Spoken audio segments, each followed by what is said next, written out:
तोहरे बन के गईला छोड़ के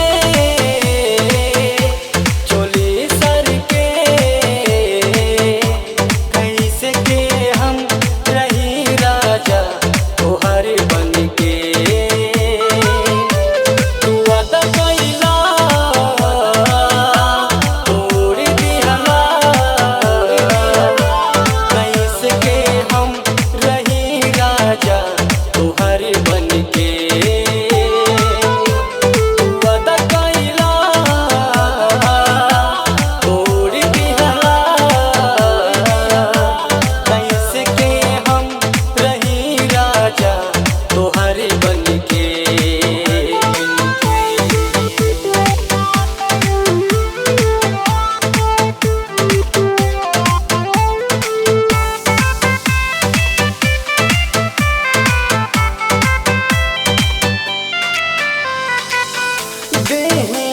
के भीतर राजा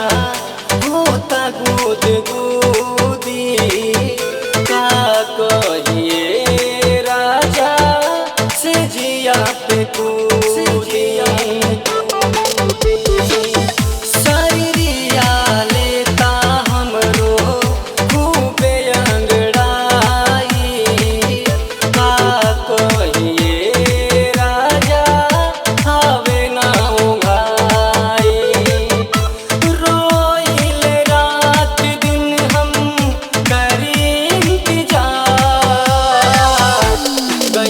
छोड़ के चोली सर के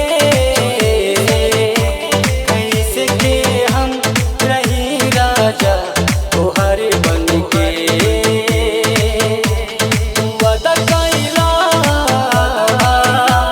तोड़ दिहला कैसे के हम रही राजा तोहरे बन के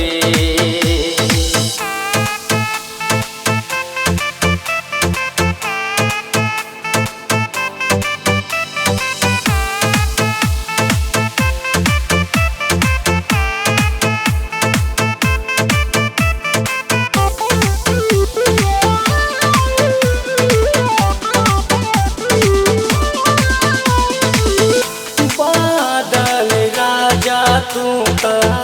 चलिया बघारे जल्दी से आजा राजा मन बड़ा कर